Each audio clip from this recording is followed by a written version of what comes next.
Hello aspirants, welcome to our YouTube channel E Takshashila classes. तो भाई स्वागत है आप सभी लोगों का हमारे यूट्यूब चैनल के ऊपर।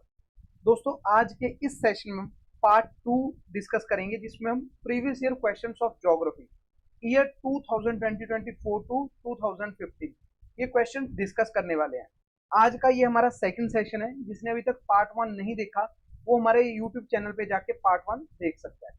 आइए जी करते हैं क्वेश्चन स्टार्ट। आज का हमारा सबसे पहला क्वेश्चन है which of the following is are east flowing rivers in India. ठीक है जी, आइए पहले आपको ड्राइंग दिखाता हूं बड़ी अच्छी। ये हमारी होगी वेस्ट साइड, ये होगी हमारी ईस्ट साइड। तो यहाँ पे हमारे पास रिवर्स हैं पल्लार, पेरियार, पिनार, काली नदी। तो ये 4 रिवर्स दी हुई हैं। इनमें से हमने बतानी है कि कौन सी हमारी ईस्ट फ्लोइंग रिवर है, मतलब कि जो बे ऑफ बंगाल में ड्रेन हो रही है। ठीक है जी, तो इस क्वेश्चन को मैं मैप के थ्रू आपको करवाऊंगा। तो यहाँ पे हमारे पास ये 2 रिवर्स हमें दिख रही है। एक तो दिख रही है पेनार, ठीक है जी, पेनार, ये भी बे ऑफ बंगाल में ड्रेन हो रही है, और पल्लार। तो ये जो 2 रिवर्स है हमारे पास, ये किस साइड ड्रेन हो रही है? ये हो रही है बे ऑफ बंगाल में। तो यहाँ पे पेनार और पल्लार ये हमारे यहाँ पे राइट आंसर रहेंगे, पल्लार एंड पेनार। तो ये हमारे पास आंसर रहेगा बी ऑप्शन 1 एंड 3 ओनली। ठीक है जी, जो यहाँ पे हमारे पास पेरियार रिवर है ये भी वेस्ट फ्लोइंग रिवर है, ये यहाँ पे चल रही है। ठीक है जी, इस side west side Palar river. Next है which of the following tributaries is are correctly match with the Deccan rivers. यहाँ पे डेक्कन रिवर्स बताई हुई हैं, रिवर्स हैं और साथ में ट्रिब्यूटरीज हैं। देखना है कौन सी रिवर करेक्ट है, यहाँ पे किसकी ट्रिब्यूटरी है। ऑप्शन है ट्रिब्यूटरी में भावनी रिवर दी हुई है, कृष्णा, काबिनी, कावेरी, मंजरा, गोदावरी, भीमा, महानदी। तो यहाँ से सिंपल सबसे भीम कृष्ण जी के साथ एसोसिएटेड है, क्योंकि जब महाभारत हुआ था तो भीमा किसकी होगी? ये कृष्णा की है। तो ऑप्शन 4 यहाँ से एलिमिनेट हो गया, तो 4 को भी काट देंगे। आइए ये देखिए, भीमा ये मेजर ट्रिब्यूटरी है कृष्णा रिवर की, मंजरा ये गोदावरी की है, काबिनी ये कावेरी की है, और भावनी ये मेजर ट्रिब्यूटरी किसकी? कावेरी की ही। ये कहाँ पे हो रही है? नीलगिरी से ओरिजिनेट हो रही है। जो ट्रिब्यूटरीज हैं जैसे कविनी होगी, मंजरा, भीमा, भावनी, इनका ओरिजिनेशन कभी एग्जाम में नहीं पूछेगा कहाँ से ओरिजिनेट हो रही है। मेन पूछेंगे जो मेन रिवर्स है जैसे कावेरी, कृष्णा। ठीक है जी, कहाँ से हो रही है कृष्णा? महाबलेश्वर प्लेट्यू से। तो ऐसे ही ये पूछा जाएगा आपसे। ट्रिब्यूटरीज के बारे में नहीं पूछा जाएगा कौन सी ट्रिब्यूटरी कहाँ से स्टार्ट हो रही है। हाँ ये पूछा जा सकता है कि कौन सी रिवर की ट्रिब्यूटरीज है। चलिए जी बढ़ते हैं नेक्स्ट। आगे नेक्स्ट क्वेश्चन है which of the following is found in appreciable amount in laterite soil in India। Laterite soil कहाँ पे मिलेगी? जहां पे बहुत ज्यादा रेनफॉल हो रही है। ठीक है जी, तो वहां पे जो लेटराइट सॉइल है हमारे पास, कौन सा इनमें से जो मिनरल है एप्रिशिएबल अमाउंट में मिलेगा? ठीक है, कैल्शियम, पोटाश, फोस्फेट या नाइट्रोजन। आंसर यहाँ पे हमारा सी रहने वाला है। ठीक है जी, तो यहाँ पे ये पोटाश में काफी ज्यादा रिच होती है, are known for their high content of iron and aluminium oxide, and while they are deficient in many nutrients like calcium, nitrogen and phosphorus। आपको मैंने मैप दिखाया हुआ है पीछे, जो कल हमने क्लास ली थी वहां पे मैंने मैप भी शेयर किया था कि कौन से रीजन में कौन सी सॉइल पाई जाती है। जैसे ब्लैक सॉइल का क्वेश्चन आया था कल हमारे पास, जो महाराष्ट्र डेक्कन प्लेट्यू वाला एरिया है जहाँ पे हमारा मैग्मा लावा निकला था, तो वो जम गया था लावा, कूल डाउन होने पे वो ब्लैक सॉइल थी, काफी ज्यादा हाई क्ले कंटेंट होता है उसमें, जिस कारण वो काफी ज्यादा अच्छी सॉइल है, वाइड रेंज ऑफ क्रॉप्स को वहां पे सपोर्ट करती है। तो ऐसे ही जो लेटराइट सॉइल है ये उन रीजन्स में पाई जाती है जहाँ पे बहुत ज्यादा बारिश होगी। जैसे ईस्टर्न साइड्स पे मेघालय इस तरफ बहुत ज्यादा बारिश होती है, जिसके कारण मिनरल्स लीच हो जाते हैं, साइड हो जाते हैं। ठीक है, और यहाँ पे आयरन और अल्मीनियम ऊपर आ जाता है लेटराइट सॉइल में। मैप आपके पास है, शायद आगे भी कोई क्वेश्चन है जहां पे मैं मैप को आपके साथ शेयर करूंगा। नेक्स्ट क्वेश्चन आ रहा है हमारे पास रिवर ब्रह्मपुत्रा के ऊपर। फर्स्ट स्टेटमेंट है यहाँ पे, it rises in Tibet near lake Mansarovar. ये तिब्बत में से आ रहा है, नियर लेक मानसरोवर। दूसरा स्टेटमेंट यहाँ पे हमारे पास है, it takes U turn near Namcha Barwa and enters India through a gorge. दोनों में से कौन सी स्टेटमेंट यहाँ पे सही रहेगी? कहां से ये स्टार्ट हो रहा है ब्रह्मपुत्रा? ये तिब्बत से स्टार्ट हो रहा है, ये देखिए। ठीक है जी, ये तिब्बत है, यहाँ से मानसरोवर लेक के पास से ये स्टार्ट हो रहा है, और वहां पे इसका नाम है यारलंग सेंगपू।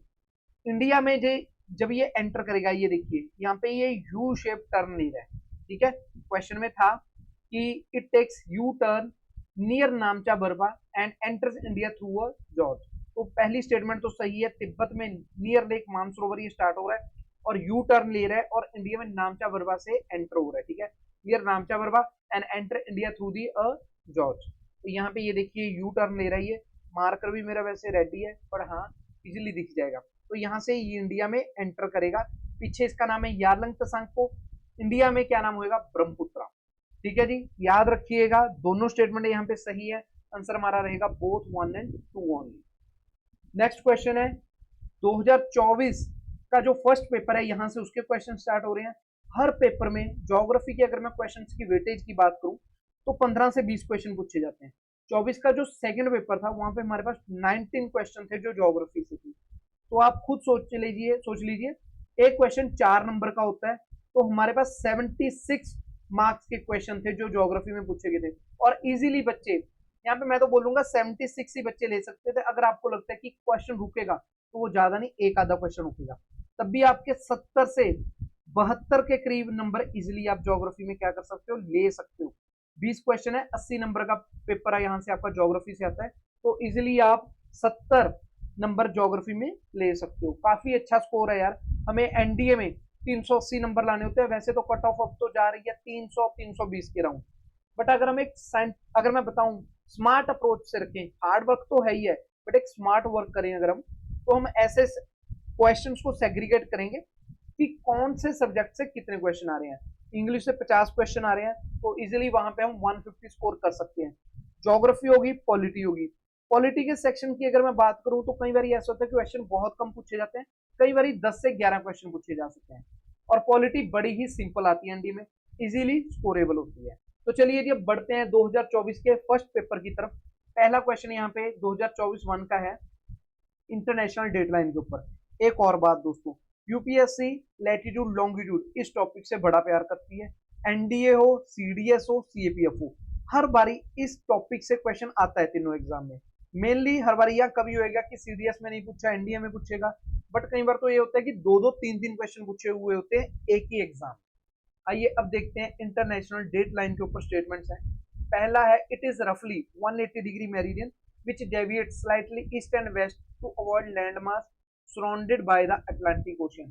इसके लिए मैं इमेज भी ऐड कर सकता था बट यहाँ पे आप क्या करिएगा, एक बार वर्ल्ड मैप को जरूर देखिएगा, वहां पे आपको दिख जाएगी कि जो 180 डिग्री हमारा लॉन्गिट्यूड है वहां से जो हमारा मेरिडियन है वो ऐसे है, जिगजैग इन नेचर, क्योंकि ये स्लाइटली डेविएट है ईस्ट और वेस्ट साइड को टू अवॉइड लैंड एरिया। अगर ये ऐसे होती बिल्कुल स्ट्रेट तो कहीं ना कहीं किसी लैंडमार्क से जाती और वहां पे क्या होता, 2 डेट्स हो जाते, एडमिनिस्ट्रेशन के लिए दिक्कत होती। तो इस लाइट को क्या किया हुआ है, इस लाइन को जिगजैग मैनर में निकाला हुआ है ताकि ये कंफ्यूजन ना बनी रह सके। अटलांटिक ओशियन, ठीक है, बट यहाँ पे सारा स्टेटमेंट सही जा रही है बट ध्यान दीजिएगा सराउंडेड बाय अटलांटिक ओशियन, पर ये तो पैसिफिक ओशियन से जा रही है, अटलांटिक ओशियन से नहीं जा रही। तो यहाँ पे आपको पजल कर दिया जाएगा, सिर्फ अटलांटिक लिखा हुआ है जिसके कारण हमारी ये स्टेटमेंट गलत हो जाएगी। The day to the east of the line, east of this line is 24 hours earlier than to the west. ये हमारी 180 डिग्री इंटरनेशनल डेट लाइन मान लीजिए। इस तरफ है हमारे पास यूएसए वगैरह, इस तरफ है हमारे पास जापान, ठीक है, ऑस्ट्रेलिया मान लो। तो यहाँ पे लिखा हुआ है डेट, ये इस तरफ हमारी वेस्ट है, इस तरफ जाएंगे ये आगे ईस्ट है। तो यहाँ पे क्या लिखा हुआ है, date to the east of this line is 24 hour earliest than to the west. यहाँ पे मान लीजिए आज 2 तारीख है, इस तरफ क्या होगी 1, तो दिन क्या है 24 आवर्स अर्लियर है, बिल्कुल सही। तो सेकंड स्टेटमेंट बिल्कुल सही है, आंसर यहाँ पे रहेगा बी ओनली। ये देखिए ईस्टर्न हेमिस्फीयर, ये वेस्टर्न हेमिस्फीयर, बट उन्होंने बोला कि इंटरनेशनल डेट लाइन के ईस्ट इस साइड, तो इधर क्या है हमारे पास अमेरिका है, अगर इधर 2 तारीख है आज तो उस तरफ 1 होगी, ठीक है जी। तो क्या समझ गए बात मित्रों, ठीक है जी, ये जरूर याद रखिएगा। नेक्स्ट क्वेश्चन है which of the following statement regarding aurora is are correct. Auroras, बिल्कुल ही सिंपल क्वेश्चन पूछा हुआ है यहाँ पे। अरोरास क्या होते हैं, जब हमें स्काई में बिल्कुल नॉर्थ पोल पे और साउथ पोल पे जो हमारे आसमान में हमें कलरफुल लाइट्स देखने को मिलती है नॉर्थ और साउथ में, उन्हें हम अरोरास बोलते हैं, कलरफुल लाइट्स को, ठीक है जी। आइए अब स्टेटमेंट पढ़ते हैं। The solar wind upon reaching the earth atmosphere is directed towards 2 magnetic poles and a colourful display of lights is seen in the night sky. मान लीजिए ये सूरज है, सूर्य से ये एनर्जी आ रही है, यहाँ पे हमारी अर्थ है, अर्थ के अराउंड ऐसे मैग्नेटिक फील्ड्स होती हैं, ठीक है जी, ऐसे। तो जो सूर्य से ये रेज आ रही हैं ये इन मैग्नेटिक फील्ड से टकराएगी और ये ऐसे कलरफुल लाइट्स के तौर पे हमारे नॉर्थ और साउथ पोल पे एंटर करेगी, ठीक है जी। मैग्नेटिक फील्ड्स हैं अर्थ के अराउंड। तो द पार्टिकल्स इंटरेक्ट, तो पहली स्टेटमेंट तो यहाँ पे सही होगी और कलरफुल लाइट्स डिस्प्ले होंगी नॉर्थ और साउथ पोल पे। The particles interact with the different gases of atmosphere and each gas glows with a particular colour. और यहाँ पे हमें अलग अलग कलर देखने को मिलते हैं, जैसे ग्रीन हो गया, रेड हो गया। ये जो एटमोस्फेयर में गैसेज है वो रिएक्ट करती हैं, जिस कारण हमें ये कलर्स देखने को मिलते हैं। तो यहाँ पे सेकंड स्टेटमेंट भी बिल्कुल सही है। अब देखो ये 2023 में हमें देखने को मिला था, ये जो हमारा लद्दाख था वहां पे इंडियन एस्ट्रोनॉमिकल ऑब्जर्वेटरी है में, वहां पे कैप्चर की गई थी अरोरास। तो ये करंट का क्वेश्चन भी था, यहाँ पे एक ही क्वेश्चन में आपसे उसने दो चीजें चेक कर ली यूपीएस में, एक करंट न्यूज और एक दूसरा ये अरोरास वाला टॉपिक। तो यहाँ पे ये भी बिल्कुल सही है, कैप्चर किया गया था अरोरास को Indian astronomical observatory at Hanle Ladakh में। तो आंसर रहेगा यहाँ पे डी 1, 2 एंड 3। आइए इस फोटो के थ्रू समझते हैं। ये देखिए सूर्य से ये एनर्जी रिलीज हो रही है, आ रही है सोलर विंड्स के तौर पे। ये अर्थ के अराउंड मैग्नेटिक फील्ड है, वैन एलन बेल्ट्स, ठीक है, इन्हें वैन एलन बेल्ट्स बोला जाता है। जो सूरज से ये कोरोनल मास इजेक्ट हुआ है, ठीक है, एक तरह का ये सोलर स्टॉर्म होता है, कोरोनल मास इजेक्शन। तो ये क्या करेगी, मैग्नेटिक फील्ड से टकराएगा और अर्थ के नॉर्थ पोल और साउथ पोल पे एंटर करेगा। ऑक्सीजन के कारण ग्रीन और रेड लाइट देखने को मिलेगी, नाइट्रोजन के कारण ब्लू और पर्पल लाइट देखने को मिलेगी। अभी क्वेश्चन एक और बन जाता है, क्या किसी और प्लेनेट पे भी हमें ऑरोरास देखने को मिलेंगे? बिल्कुल, जिस प्लेनेट के पास एटमॉस्फेयर होएगा वहां पे हमें ऑरोरास देखने को मिलेंगे। बढ़ते हैं नेक्स्ट क्वेश्चन की तरफ। Which of the following statement regarding barchans is are correct? Barchans ये लैंडफॉर्म्स में किया हुआ क्वेश्चन है हमने। यहाँ पे it is a crescent shaped mound of sand which is deposited by the wind blowing constantly from one direction in the desert। ये desert में हमें देखने को मिलेगा, जैसे ये विंड चल रही है, ठीक है जी, ये विंड की डायरेक्शन है, विंड ऐसे चल रही है, तो ये विंड क्या करेगी, रेत को उड़ाएगी, एक जगह डिपॉजिट कर देगी, ठीक है ना। It is a crescent shape mound of sand, ठीक है, एक टिल्ला बन जाता है सैंड का, रेत का, which is deposited by the wind blowing constantly from one direction in a desert. तो यहाँ पे बिल्कुल सही है, ये विंड जा रही है, ये क्या करेगी, रेत को एक जगह डिपॉजिट कर देगी, रेत का टिल्ला बन जाएगा, माउंड ऑफ सैंड। तो पहली स्टेटमेंट तो यहाँ पे सही है। दूसरा क्या है, विंडवर्ड साइड, ये विंडवर्ड साइड है जिस तरफ से विंड चल रही है। Has a convex steep slope, तो भाई इस तरफ ऐसे रेत हो जाएगा, इस तरफ कन्वेक्स नहीं कनकेव होएगा यहाँ पे, ठीक है जी, with maximum height at the centre. तो ये सेकंड स्टेटमेंट कहीं ना कहीं गलत है। तीसरी, जो दो एंड होते हैं बारचंस के, ये बारचन है, इसके दो एंड है, इन्हें क्या बोला जाता है, हॉर्न बोला जाता है। ये कहां पे होंगे, end point opposite to the direction of the wind. आइए मैं दिखा देता हूँ, यहाँ पे ये देखिए, ये विंड की डायरेक्शन है, इस तरफ ऐसे जा रही है, ये दोनों पॉइंट्स पे क्या रहेंगे, हॉर्न रहेंगे, ठीक है। तो ये स्टेटमेंट हमारा सेकंड गलत थी, तो आंसर यहाँ पे हमारा रहेगा 1 ओनली। नेक्स्ट आइए, विच of the following statements regarding regur soil is correct? भाई फिर से सॉइल पे एक क्वेश्चन रिपीट हुआ है। रेगुर सॉइल मतलब black soil, light coloured clayey and fertile soil है। तो भाई यहीं से देखिए बंदे यहीं पे पजल होंगे। फर्टाइल सॉइल तो बता दिया, ये क्या होती है, ब्लैक कलर होती है, डार्क कलर, लाइट कलर की नहीं होगी, तो यहीं से ये गलत होगी स्टेटमेंट। 1 ऑप्शन में आ रहा है, उड़ा दीजिए। दूसरा, developed on Deccan basaltic lava under hot and humid conditions. जो बेसाल्टिक लावा है वो ठंडा हुआ है तब जाके ये सॉइल बनी है, बिल्कुल सही है, ठीक है। Cotton is extensively cultivated in this soil, तो कॉटन यहाँ पे उगाई जाती है महाराष्ट्र एरिया में। तो आंसर बी और बी रहेगा 2 एंड 3। ये देखिए, highly moisture retentive soil, black cotton soil are rich in lime along with other minerals like iron, magnesium, potash। High clay content है, तो ये क्या करेगी, मॉइस्चर को होल्ड करेगी। ये काफी डार्क कलर की सॉइल होती है, ये देखिए आप। इससे पहले हमने की थी लेटराइट सॉइल, लेटराइट सॉइल ये रही, formed under high temperature and heavy rainfall. अगर आपको दिख रहा है देखिए, high in iron and aluminium but low in nitrogen and potash and lime. Agriculture के लिए इतनी सुटेबल लैंड नहीं होगी। एरियाज विद डेंस रेनफॉल, वहां पे हमें ये लेटराइट सॉइल देखने को मिलेगी। जहां जहां पे भी बहुत ज्यादा बारिश होती है वहां पे हमें ये सॉइल देखने को मिलेगी। आइए जी बढ़ते हैं नेक्स्ट क्वेश्चन की तरफ। Which of the following statements regarding clouds is are correct? Clouds are classified on their basis of altitude and their form. Clouds को क्लासिफाई किया जाता है उनकी बेसिस ऑफ एल्टीट्यूड, ऊंचाई पे और उनकी फॉर्म पे। यहाँ पे बिल्कुल सही है, ऊंचाई एल्टीट्यूड के तौर पे हम क्या करते हैं, क्लाउड्स को क्लासिफाई करते हैं। मैंने क्या बताया हुआ क्लास में, अपने देखा होगा सिरस। हम बोलते नहीं कोई चीज बहुत ऊपर होती है कि ये तो यार सिरा ही है, बहुत सिरा, तो सिरस हाई हाइट पे ऊपर बिल्कुल, तो ये हाइट के बेसिस पे हमने क्या किया हुआ, उनको सेग्रीगेट किया हुआ है। दूसरा, मिडिल क्लास बंदा कौन सी गाड़ी लेता है, ऑल्टो, तो जो ऑल्टो क्लाउड्स होंगे वो मिडल हाइट पे। जो स्ट्रेटस होते हैं वो हमें कहां पे मिलते हैं, लो हाइट, लो हाइट। अगर मैं शेप के बेसिस पे बोलूं, फॉर्म के बेसिस पे, तो याद रखिएगा स्ट्रेटस, नाम में ही आ रहा है स्ट्रेट, ये बिल्कुल स्ट्रेट क्लाउड्स होते हैं, तो यहाँ पे फॉर्म के बेसिस पे भी इनको नाम दिया जाता है। कॉटन लाइक, ऐसे गुच्छेदार कॉटन, तो वो होते हैं क्यूमुलस, ठीक है। और एक होंगे पानी के भरे हुए डार्क ग्रे निम्बस। तो ये देखिए पहली स्टेटमेंट सही होगी। दूसरी क्या है, according to altitude they are classified as high middle low, अभी देखा है, तो ये स्टेटमेंट भी सही होगी। स्ट्रेटस, निम्बो स्ट्रेटस, स्ट्रेटोक्यूमुलस, यहाँ पे तीनों में क्या आ गया, स्ट्रेटस वर्ड कॉमन है, देखो स्ट्रेटस, इन्होंने हाई क्लाउड्स बताया हुआ है स्ट्रेटस को, बट ये लो हाइट पे मिलते हैं, तो तीसरी स्टेटमेंट को मैं गलत कर दूंगा, तो आंसर मेरा 1 and 2। देखिए यहीं से हमारा क्वेश्चन हो गया। आइए अब यहाँ पे दिखाता हूँ, ये देखो स्ट्रेटस होते हैं जरूर, अपर हो सकते हैं, वो सिरो स्ट्रेटस, सिरो है साथ में, सिरो ऊपर हाइट पे है। जो निम्बो स्ट्रेटस होंगे वो बिल्कुल लोअर हाइट पे हमें देखने को मिलेंगे।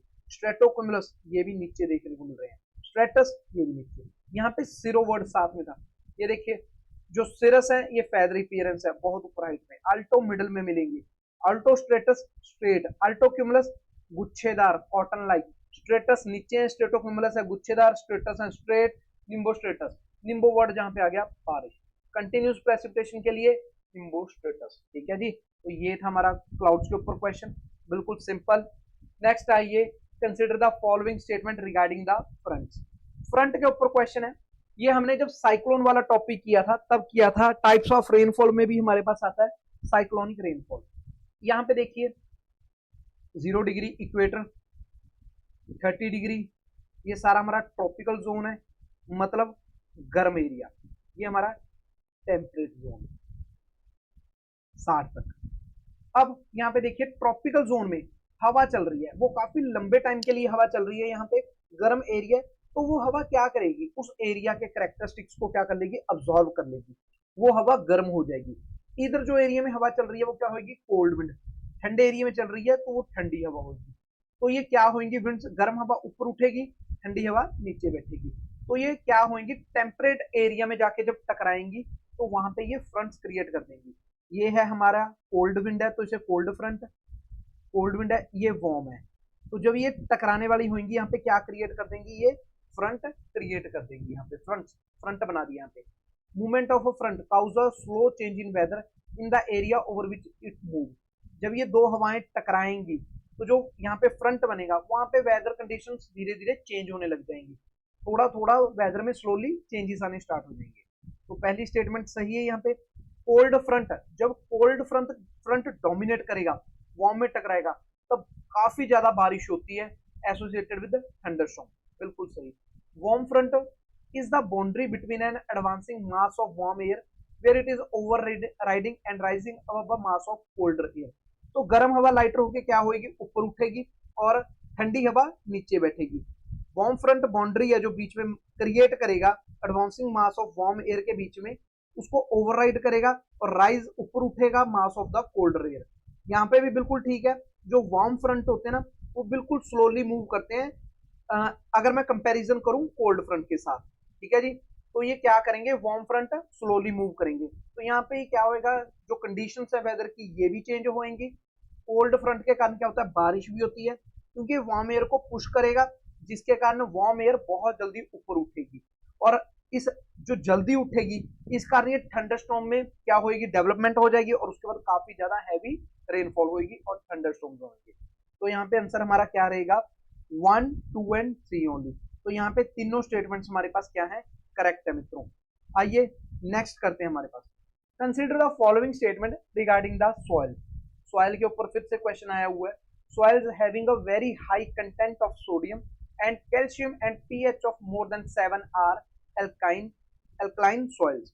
तो यहाँ पे जो एल्कलाइन सॉइल्स होती हैं वो टिपिकली कैरेक्टराइज होती हैं हाई pH लेवल के साथ, जो यूजुअली ज्यादा होता है 7 से।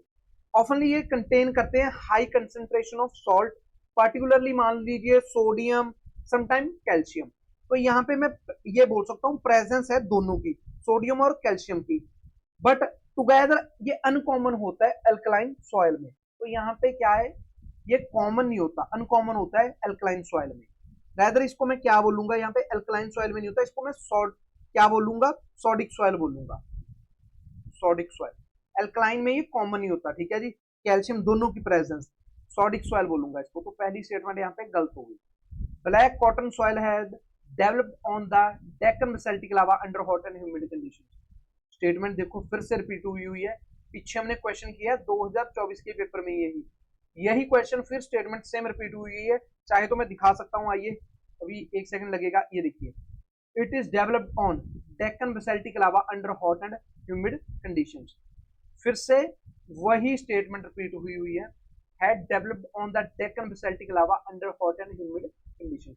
तो सेकंड स्टेटमेंट सही है, जहां पे 1 आ रहा है वो मेरा गलत है, जहां पे 2 आएगा वो मेरा ठीक है। वैसे ऑप्शन 1 यही बच रहा है, तो तीसरी भी देख लेते हैं।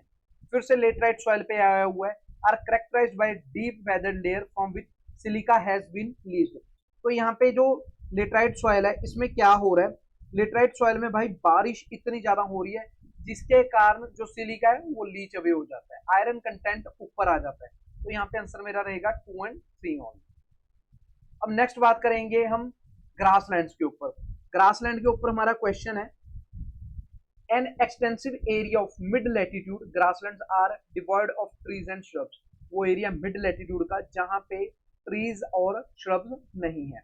अगर मैं बात करूं ट्रॉपिकल मानसून की, वहां पे हमारे पास डेसिडुअस ट्रीज होते हैं, इक्वेटर पे काफी ज्यादा ट्रीज होंगे। डेजर्ट्स में हमारे पास क्या है, ना ग्रासलैंड है ना ट्रीज है, तो ये डेजर्ट तो होएगा नहीं। सवाना में हमारे पास क्या है, ट्रीज हैं और श्रब्स काफी ज्यादा हैं। ट्रीज क्या है, पेरीफेरी पे मिलेंगे बहुत कम, इक्वेटर के पास ज्यादा, बट यहाँ पे ना तो ट्रीज है ना श्रब्स है, सिर्फ ग्रासेस है। तो यहीं से हमारे पास क्लियर हो रहा है ये स्टेपिस वाला एरिया हो सकता है हमारे पास। The climate is characterised by hot summer. जब भी हमने स्टेपी टाइप ऑफ क्लाइमेट किया वहां पे हमने किया हॉट समर्स हैं, कोल्ड विंटर्स हैं, रिलेटिवली लो रेनफॉल है, क्योंकि एक कंटिनेंटल एरिया होएगा जो समुद्र से काफी दूर है, वहां पे ऑनशोर ऑफ ट्रेड विंड से ये काफी दूर है, बारिश काफी कम होती है यहाँ पे। ह्यूमिड पार्ट्स में ग्रासेस काफी ज्यादा हाइट पे ग्रो हो जाता है। तो ये तीनों स्टेटमेंट सही है, बता रही है ये स्टेपी रीजन को। आंसर हमारा रहेगा ए। अगर आपने ये मेरे साथ क्लासेस लगाई हुई हैं तो आपको ये इजीली कंफर्म हो जाएगा। देखिए ये स्टेपी टाइप ऑफ क्लाइमेट ही है, ग्रासेस ही ग्रास ही ग्रास दिख रहा है आपको, कहीं पे भी ट्रीज नहीं दिख रही। ग्रास भी काफी ज्यादा न्यूट्रिशियस होता है यहाँ पे। तो they lie in the westerly wind belt, westerly wind belt चल रही है, काफी ज्यादा रिमोट होते हैं फ्रॉम मैरीटाइम इन्फ्लुएंसेस।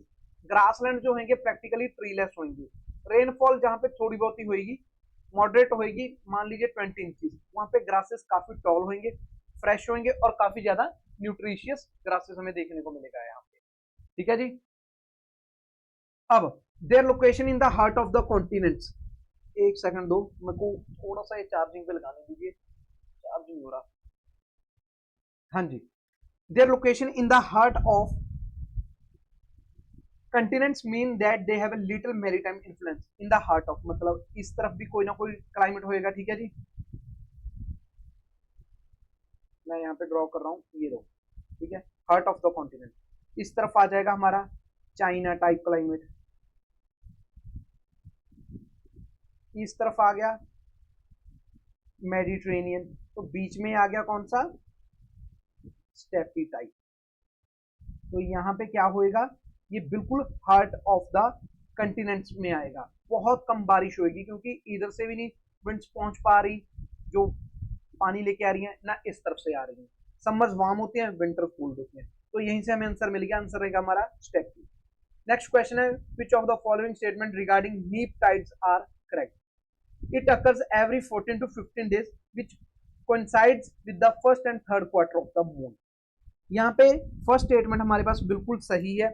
जो नीप टाइड्स हैं, जब ग्रेविटेशनल फोर्स मून और सूर्य की परपेंडिकुलर होती है एक दूसरे के कंपैरिजन में, बिल्कुल एक दूसरे के मुकाबले ग्रेविटेशनल फोर्स मून और सन की, तब ये क्या होती हैं, जब नीप टाइड्स अकर होंगी first and third quarters of the moon. तो ये बिल्कुल सही है। यहाँ पे नीप टाइड्स जो होती हैं हर 2 वीक में होती हैं, aligning with the first and third quarters of the lunar cycle. तो ये स्टेटमेंट यहाँ पे सही है। दूसरी स्टेटमेंट देखते हैं, this tide has a small tidal range because the gravitational forces of moon and sun are in quadrature. ये स्टेटमेंट भी हमारे पास बिल्कुल सही है। ड्यूरिंग नीप टाइड जो सूर्य और मून होंगे वो राइट एंगल बना रहे हैं रिलेटिव टू द अर्थ। तो यहाँ पे विकर कंबाइंड ग्रेविटेशनल पुल लगेगी, ठीक है जी। मान लीजिए ये सन है, ये हमारी अर्थ है, ये मून है, ये 90 डिग्री का राइट एंगल बना रहे हैं। तो यहाँ पे विकर कंबाइंड ग्रेविटेशनल पुल होगी, जिससे ये स्मॉल डिफरेंस होएगा हाई और लो टाइड्स के बीच में, जिसे हम क्या बोलेंगे, स्मॉल टाइडल रेंज। तो यहाँ पे सेकंड स्टेटमेंट भी हमारे पास बिल्कुल सही है। आंसर रहेगा सी, बोथ 1 एंड 2। 29th क्वेश्चन है यहाँ पे अर्थक्वेक के ऊपर है, regarding the earthquake. The point on the earth surface directly above the focus is called the epicentre of the earthquake. ये अर्थ के अंदर कहीं ना कहीं अर्थक्वेक आया जो फोकस है, ठीक है यहाँ पे। तो यहाँ से जो पॉइंट बिल्कुल अर्थ के ऊपर होगा उसे हम क्या बोलेंगे, एपिसेंटर। एपिसेंटर। तो पहली स्टेटमेंट बिल्कुल सही है। जहां पे 1 नहीं आ रहा उसको एलिमिनेट कर दो, दूसरी आ जाएगी। दूसरी स्टेटमेंट हमारे पास क्या है, दूसरी स्टेटमेंट है earthquake generate primary and secondary waves that radiate outwards from the equator focus. तो यहाँ पे जो हमारे पास सेकंड स्टेटमेंट है ये भी बिल्कुल सही है। जो प्राइमरी वेव्स पी वेव्स होती हैं वो कॉम्प्रीहेंशन वेव्स होती हैं जो फास्टर ट्रेवल करती हैं through the earth and can move through both solid and liquid waves. तो यहाँ पे जो प्राइमरी वेव्स हैं जिन्हें हम पी वेव्स बोलते हैं वो काफी ज्यादा फास्ट ट्रेवल करती हैं through the earth and can move through solid and liquid waves. जो सेकेंडरी वेव्स होती हैं वो शेयर वेव्स होती है, वो स्लोर होती हैं पी वेव्स के कंपैरिजन में, और वो सिर्फ सॉलिड मटेरियल में ही क्या करेंगी, ट्रेवल करेंगी। तो यहाँ पे जो सेकंड स्टेटमेंट है वो भी बिल्कुल करेक्ट है। तीसरी स्टेटमेंट डीप फोकस अर्थक्वेक्स, जो डीप फोकस अर्थक्वेक्स है ये डेप्थ पे होते हैं 300 किलोमीटर की डेप्थ पे, ठीक है जी। तो ये 300 किलोमीटर की डेप्थ पे होते हैं, वाइल शैलो फोकस अर्थक्वेक्स होते हैं उनकी डेप्थ होती है 70 किलोमीटर। तो यहाँ पे जो थर्ड स्टेटमेंट है ये हमारी बिल्कुल गलत होगी। तो आंसर हमारे पास रहेगा बी, 1 एंड 2 ओनली। आज का हमारा लास्ट क्वेश्चन है, which of the following statement regarding air temperature is correct. Air temperature के ऊपर क्वेश्चन है ये, तो आइए देखते हैं। Air temperature is measured at a standard height of 1.2 metres 4 feet above the ground surface. यहाँ पे ये स्टेटमेंट बिल्कुल सही है। जो एयर टेम्परेचर है वो मेजर किया जाता है 4 feet above the ground surface. ये स्टैंडर्ड प्रैक्टिस होती है मेट्रोलॉजी में to avoid the influence of ground heat and other surface effect. तो इसी कारण से 4 फीट ऊपर क्या किया जाता है, मेजर किया जाता है to avoid the influence of ground heat. Ground heat के इन्फ्लुएंस को दूर करने के लिए, अवॉइड करने के लिए इसे 4 फीट ऊपर से मेजर किया जाता है। और दूसरी स्टेटमेंट है average rate of temperature decreases with height. जैसे जैसे हमारी हाइट बढ़ती है, मान लीजिए हम यहाँ पे सी लेवल से ऊपर उठ रहे हैं, हिमालय, हिमाचल, उत्तराखंड इस तरफ जा रहे हैं, तो जैसे जैसे हमारी हाइट बढ़ेगी टेम्परेचर क्या होएगा, डिक्रीज होएगा।